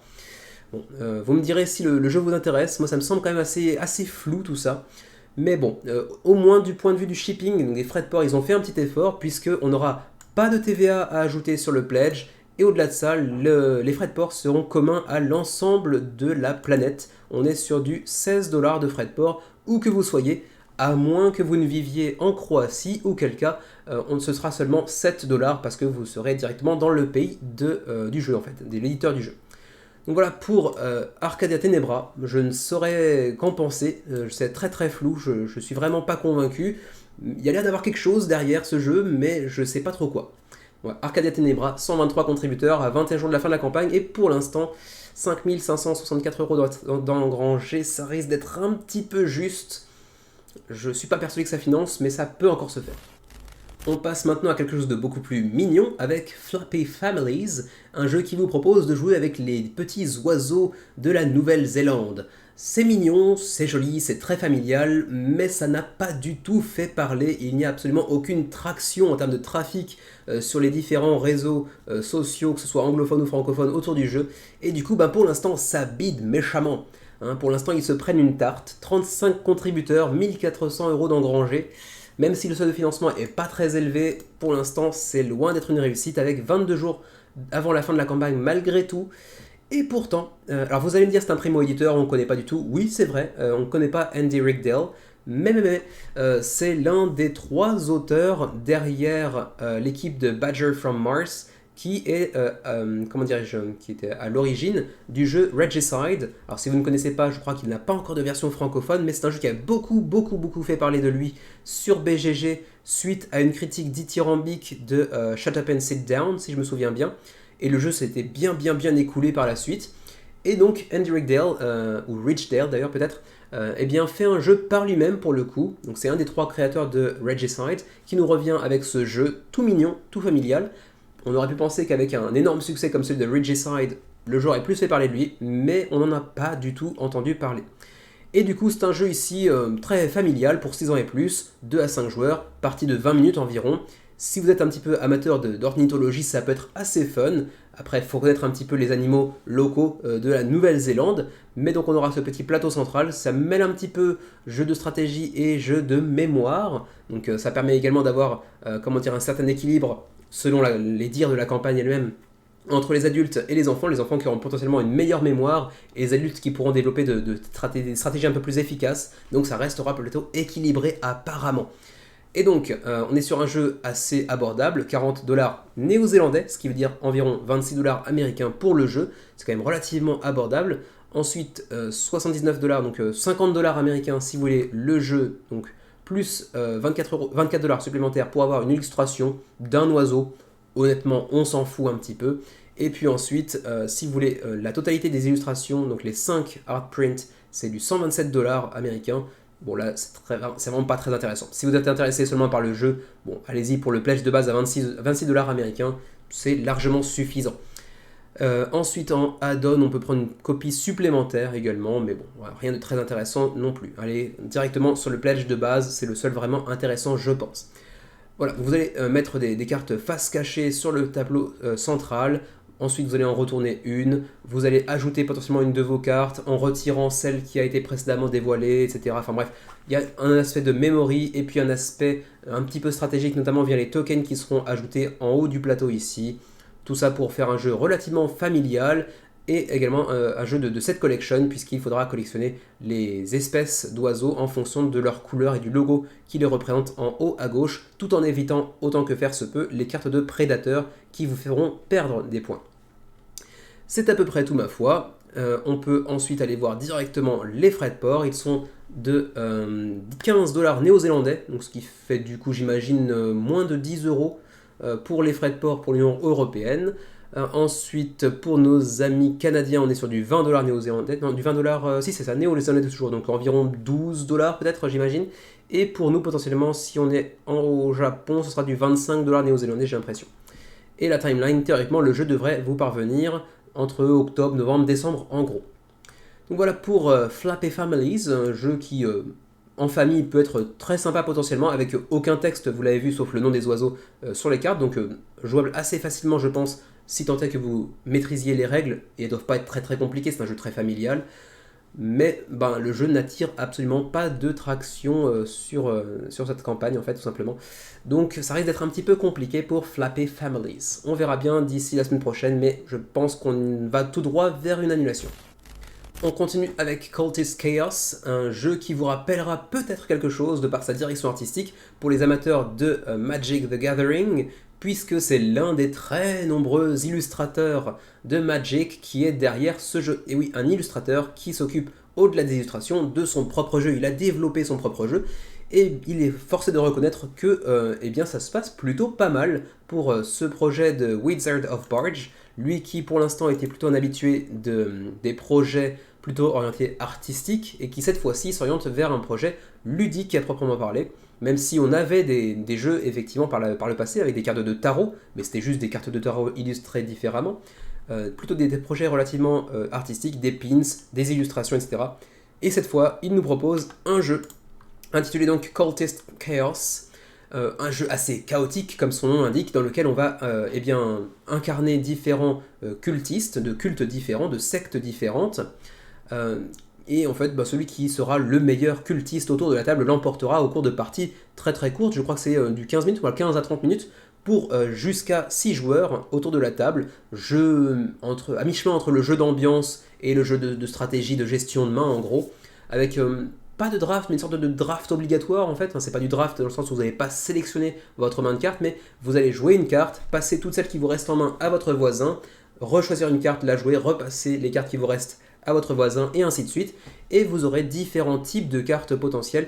Vous aurez des items qui vous fourniront des points ou des effets. Vous aurez également des petits crânes de gobelins qui vous donneront des points ou qui vous feront perdre des points en fonction des cartes précédemment posées par vos adversaires à votre droite, à votre gauche. Vous aurez des sorts qui pourront, eux, aller influencer le plateau, les cartes jouées par vos adversaires autour de vous. Vous aurez aussi des zones qui vous permettront d'aller gagner des points en fonction des cartes précédemment posées. Vous aurez également des cartes de sacrifice qui vous permettront d'aller invoquer certaines divinités de votre culte à vous. Et puis justement, vous aurez les divinités en question qui vous permettront d'engranger un max de points assez rapidement. Voilà, un petit jeu d'ambiance, de gestion de main, qui peut être assez fandard, avec une direction artistique assez originale, qui lui est très propre, qui est vraiment reconnaissable. Après, est-ce que ça vous plaira ou pas, c'est une autre question. C'est pas forcément hyper joli, c'est bien réalisé très certainement, mais c'est pas du tout mon style en tout cas. A vous de voir si un petit jeu comme ça de 15-30 minutes, à mi-chemin entre la gestion de main et le jeu d'ambiance, pourrait potentiellement vous plaire. Pour ce qui est des niveaux de pledge, alors on les a ici, mais les prix, eux, ne sont pas affichés, donc on va les voir directement ici.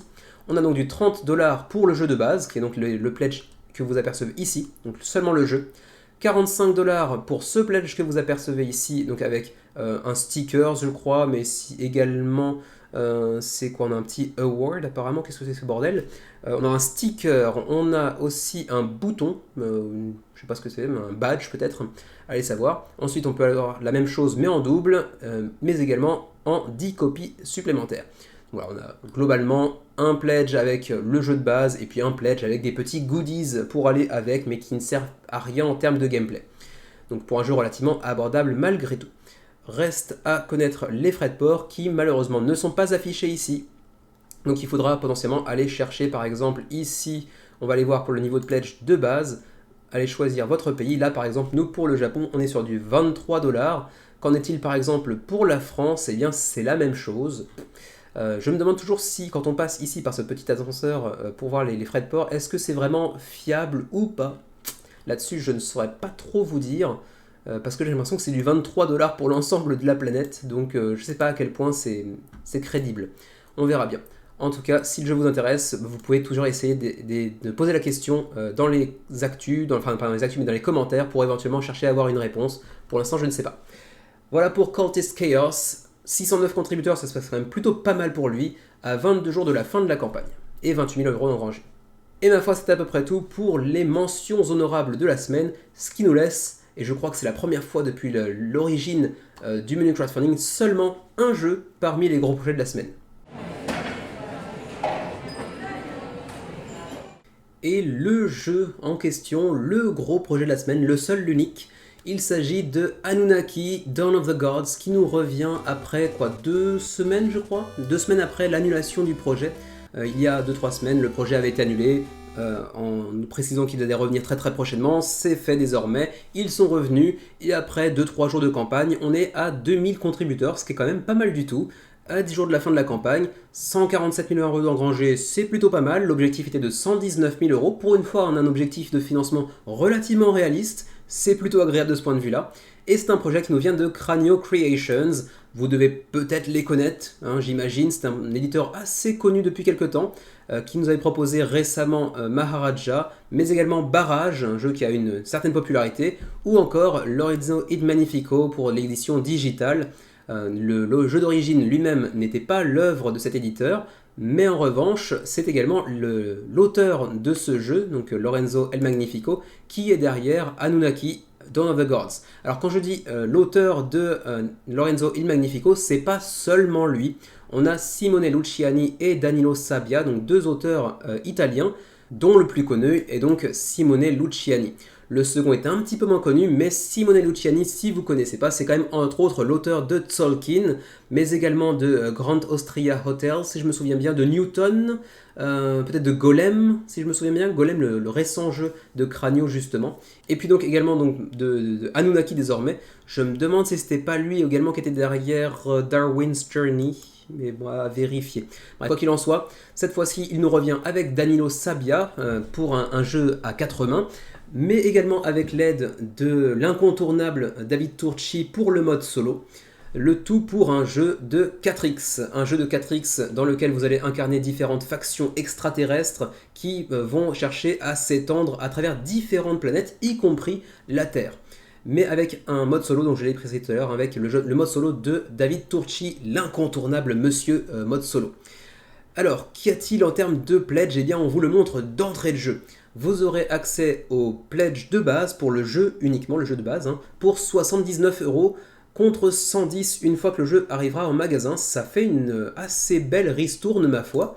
Bon, après, si vous ajoutez par-dessus les frais de port et potentiellement la TVA, ce ne sera pas forcément si intéressant que ça, mais quand même, c'est assez intéressant pour être signalé. Ensuite, vous aurez aussi le pledge de base plus une extension pour 109 € au lieu de 160. Ça vous montre quand même que les extensions de base en magasin devraient potentiellement coûter 50 € l'extension, c'est quand même assez chéro. Plus 2 extensions, 134 €, plus 3 extensions, 154 € au lieu de 260. Ça peut quand même vous permettre théoriquement d'aller économiser 41% par rapport au prix en magasin, même si bon, on sait très bien que les prix affichés en magasin sur les campagnes ne sont pas forcément ceux que l'on retrouve véritablement en boutique par la suite, mais bon, disons qu'on leur fait confiance. Le jeu sera en plus de ça disponible en français, un gros plus pour nous autres francophones. Vous avez ici un petit aperçu justement de ce que peut contenir le jeu, y compris le mode solo. Alors vous avez ici donc l'aperçu sur la table avec les 5 planètes que vous pourrez aller chercher à conquérir, puisque c'est un jeu de 4X, donc il faudra vous étendre sur l'ensemble du domaine proposé ici avec les 5 planètes qui auront chacune leur spécificité, j'imagine, et puis vous avez les plateaux individuels de chacune des factions extraterrestres que vous pourrez aller contrôler, ainsi que les divinités, les factions que vous pourrez aller envoyer sur les plateaux, parce que qui dit 4X dit envoi d'unités, contrôle du territoire et baston dans tous les sens, avec en plus de ça ici une assez forte, asymétrie entre les différentes factions. Plus de 80 miniatures dans le seul jeu de base aussi, donc ça c'est à noter, c'est un jeu assez lourd en plastique. 4 factions qui sont toutes présentées ici. Ensuite, première extension pour Anunnaki, on a cette extension qui vient ajouter ici une campagne narrative avec 8 scénarios rejouables, 7 packs de récompenses asymétriques, mais également quelques améliorations via les stretch goals. J'ai pas encore précisé d'ailleurs le tout, mais 1 à 4 joueurs pour le jeu de base, donc avec un mode solo de David Turchi et de David Digby, que j'ai oublié de me mentionner tout à l'heure. 13 ans et plus, 100 minutes la partie. Jeu pas si long que ça au final pour un 4X. On est sur un jeu 1h30, c'est pas si long que ça.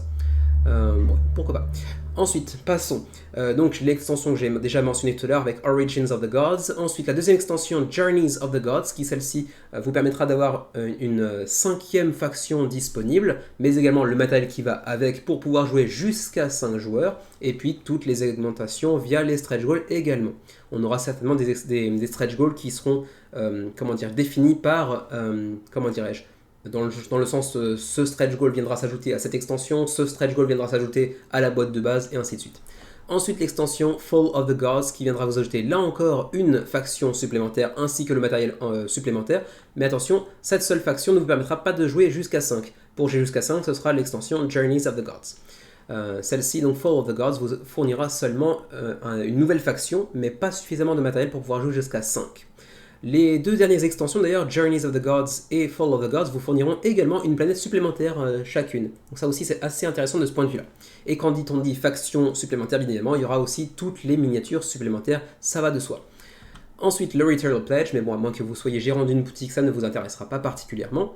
Ensuite, les mécaniques. Alors bon, les mécanismes c'est assez classique, on est sur du 4X, donc évidemment ça va reprendre les mécanismes habituels, donc d'extension, d'extermination et ainsi de suite. On aura donc des phases d'exploration également, puisque en fonction de la zone sur laquelle vous allez entrer, si elle n'a pas encore été découverte préalablement, ou en fonction de l'ordre d'arrivée, etc., on pourra aller bénéficier de certains bonus que l'on aura pu découvrir avant les autres et ainsi de suite. On aura aussi la possibilité d'aller, summon en français, invoquer certaines divinités. Par exemple ici vous avez Thor, donc Thor, puisque ici les dieux que vous représentez seront issus de différents panthéons, de différentes civilisations. Ici par exemple la civilisation scandinave avec donc les dieux qui lui sont propres, chacun des dieux ayant ses propres capacités. Et donc pour ça il vous faudra les invoquer pour les amener sur le plateau, filer un énorme boost, un énorme coup de main aux factions que vous pourrez envoyer vous-même sur le plateau. Vous pourrez envoyer des petits individus de base, des petits soldats, des petits grouillots, mais vous pourrez aussi, via ces invocations, aller envoyer une divinité pour leur filer un énorme coup de main. Vous pourrez aussi aller exploiter certaines ressources disponibles sur les territoires en question, et puis vous pourrez donc appeler certaines divinités pour aller filer un coup de main lors d'une bataille. Ce sera un énorme plus pour aller affronter des simples unités. Exterminate, donc bien évidemment ça fait partie des 4X en question pour aller exterminer vos adversaires et prendre possession des différentes zones sur lesquelles ils étaient préalablement majoritaires par exemple. Ensuite des petits mécanismes supplémentaires pour Origin of the Gods avec l'ajout que l'on voit ici avec les différentes tuiles et des tuiles par-dessus encore. Je ne vais pas rentrer trop dans les détails, ça ferait trop long. On a aussi Journey of the Gods qui vous permettra d'aller explorer la galaxie et d'aller coloniser certaines planètes un peu plus lointaines pour aller gagner des récompenses supplémentaires et aussi prendre le contrôle d'autres factions pour gagner des points de victoire supplémentaires. Ensuite, on aura aussi l'extension Fall of the Gods avec cette nouvelle planète aussi qui vous permettra d'aller gagner les faveurs de certaines créatures fantastiques, comme ici on a le Jormungandr, j'imagine, pour aller exploiter leur pouvoir supranaturel et puis gagner de la force supplémentaire durant les combats, bien évidemment, pour aussi gagner des points supplémentaires de victoire. Bref, je ne vais pas rentrer trop dans les détails. Les Kickstarter Exclusives, puisque c'est un jeu qui va typiquement Cranio Edition, c'est un R très puissant, Cranio Edition, vous propose généralement des versions boutique, bien évidemment. Ici, la version boutique sera bien évidemment un petit peu inférieure à celle du Kickstarter. C'est souvent le cas de ces gros jeux qui se proposent d'abord, qui se montrent d'abord sur Kickstarter, avec quelques exclusivités pour pouvoir justement vous encourager, vous inciter à aller backer. Ici, dans le cas présent, ce sera le UV et le Linen sur la boîte. On aura une boîte avec une qualité de matériel un peu plus conséquente. Et puis également, on aura ces gemmes avec un aspect un petit peu cristal qui seront une exclusivité Kickstarter également. J'imagine que derrière, on aura le droit à un équivalent en carton lors de l'édition boutique. On aura aussi tout un tas de petits tokens qui seront, j'ai l'impression, en plastique un petit peu translucide, enfin les cubes en plastique translucide et les petits tokens en plastique, j'ai l'impression, avec un effet un petit peu marbré, c'est assez sympa. Et puis également un dé pour le solo mode, pour le mode solo, qui sera un petit peu marbré lui aussi. Donc tout ça sera des exclusivités Kickstarter. Est-ce que ça peut vous suffire pour aller backer via la campagne plutôt que d'attendre la sortie en boutique? À vous de voir. On passera bien évidemment sur les stretch goals plutôt dans le suivi du menu crowdfunding que dans la campagne. Donc on va aller voir directement les frais de port. Ils seront assez conséquents. Bon, bien évidemment, je vous laisse un petit peu découvrir aussi l'aperçu de chacun des panthéons que vous pourrez aller contrôler. Ici, par exemple, on a les Norénis qui sont typiquement le panthéon nordique, scandinave, avec Odin, avec Thor, avec Loki, etc. Ensuite, on a les dieux babyloniens avec Ishtar, par exemple, mais également Enki, Marduk, et ainsi de suite. Les Hellénis, qui sont eux plutôt issus du panthéon grec, avec Zeus, Héra, Arès et compagnie, et ensuite les Pharaohs, donc les panthéons égyptiens, avec Ra, Anubis et compagnie. Le mode solo par David Turczi et David Digby, qui lui aussi d'ailleurs assez connu, mais j'ai pas en tête les jeux qu'il a conçus, enfin, ou les jeux pour lesquels il a conçu le mode solo en tout cas. Mais avec deux auteurs de renom de ce genre-là, ça devrait être un mode solo assez... en tout cas, c'est un gage de qualité. Il devrait théoriquement être assez bon. Ensuite, on va passer rapidement sur le reste du contenu pour aller directement s'orienter vers les frais de port que je mentionnais tout à l'heure. On ne passe pas sur les autres ajouts via... si, remarque, je suis obligé. L'extension, c'était laquelle celle-là? D'ailleurs, j'ai un peu oublié. Bref, il y a une extension qui vous propose d'aller ajouter les divinités du panthéon japonais. Donc forcément, je suis obligé d'en parler avec la déesse suprême du Japon, Amaterasu, qui a créé le Japon. Mais également avec Fujin, Ryujin, Laijin, Hachiman, Benzaiten et Inari. Ils auraient quand même pu nous mettre quelques divinités japonaises un peu plus conséquentes. Là, on a un peu des sous-fifres quand même, hein, pour être honnête. On aurait pu avoir du Izanagi ou du Tsukuyomi ou que sais-je encore. Mais bon, au moins on a quand même Amaterasu qui est quand même plutôt classe. Allez, quand même passons cette fois-ci, comme je le disais tout à l'heure, aux frais de port. Au passage, vous regarderez, hein, il y a des vidéos en français aussi, on a du vin de jeu, on a également, je crois avoir vu du Ludovox par exemple, et on a même une vidéo japonaise de The Game Gallery. Donc ça c'est plutôt sympa, c'est la plus grosse chaîne japonaise de jeux de société, même si vous vous en foutez un petit peu. Vous pouvez jouer à Tabletop Simulator, enfin sur Tabletop Simulator au jeu, pour vous faire une première idée, pour un jeu qui est quand même assez conséquent en termes de prix et de volume prix dans la galaxie, ça peut être intéressant. Les frais de port, disais-je, on y arrive enfin. Pour la France, on est sur du 20 dollars, enfin du 20 euros, pardon, excusez-moi, 20 euros pour la boîte de base et 25 euros pour la Big Box qui sera fournie à partir du moment où vous ajoutez au moins une extension au jeu. Et bien sûr, si vous ajoutez 2 ou 3 extensions aussi, évidemment. Donc 20-25 pour la France. Pour la Belgique, pour également, je cherche les pays francophones, hein, le Luxembourg, mais également la Suisse par exemple, on sera sur du 30 ou 36 euros de frais de port. Ça commence à piquer un petit peu et c'est là qu'il vous faudra réfléchir intensément pour savoir s'il est plus intéressant d'attendre la sortie boutique, même s'il n'y aura pas les exclusivités Kickstarter comme ces petites gemmes en plastique ou ces petits tokens en plastique un peu marbrés. Est-ce que vous pouvez faire sans ou est-ce que vous préférez attendre, etc. À vous de voir, à vous de réfléchir, de prendre votre décision. Ensuite, pour la zone Asie-Japon par exemple, 35-47, ça pique un petit peu aussi. Mais on n'aura, nous, pas de TVA par-dessus. Donc ça, c'est quand même un avantage. Et d'ailleurs, qu'est-ce qui lancera de la TVA? La TVA est déjà incluse dans le prix, donc vous n'aurez pas ça à ajouter de plus dans le Pledge Manager, ce qui est assez logique, parce que je crois que Cranio nous vient d'Italie. Oui, c'est ça, d'Italie, donc c'est assez logique de ce point de vue-là. Donc tant mieux pour vous. Et ensuite, pour nos amis canadiens, 25-30, donc pas très très différent de ce qui est proposé en France. Et ma foi, c'est à peu près tout pour Anunnaki, Dawn of the Gods, un gros 4X des familles, avec une version française qui plus est, par les auteurs entre autres de Newton, de Lorenzo et de Magnifico, de Golem plus récemment, donc plutôt gage de qualité. Je ne suis pas un grand connaisseur des 4X pour l'instant, il faudrait qu'on en essaye un assez rapidement. Je sais que Xavier en a un qu'il attend de sortir depuis quelques temps déjà. Bon, ce sera peut-être l'occasion de le faire, mais bon, en tout cas, Anunnaki a l'air vraiment intéressant. Mais de là à le backer, je pense pas que ce soit un jeu pour notre groupe de joueurs. On se réunit assez peu souvent pour pouvoir vraiment le sortir et en profiter. Et ma foi, c'est à peu près tout pour cette semaine, assez légère sur Kickstarter comme sur GameFound, assez légère en termes de quantité, mais je me dis en même temps que c'est mon habituelle mauvaise habitude, quand il y a assez peu de projets, assez peu de matière à traiter, j'ai tendance à parler trop longtemps sur les mentions honorables, je ne sais pas pourquoi j'ai besoin de meubler comme ça. Allez savoir, quoi qu'il en soit, je pense qu'on est bien parti sur un menu d'1 heure et demie comme d'habitude finalement. J'espère que vous aurez pu trouver des projets qui vous plaisent, et à défaut si c'est pas le cas, c'est pas forcément un mal, ça vous permettra d'économiser pour les prochains, parce que la semaine prochaine, on va aborder une semaine relativement intéressante, avec cette semaine encore une fois pas beaucoup de projets, mais quelques projets très intéressants qui arrivent tous en même temps. On aura par exemple du Batman Gotham City Chronicles, je crois, donc la 3e saison du jeu de Monolith. J'oublie toujours, est-ce que c'est Monolith ou est-ce que c'est Mythic?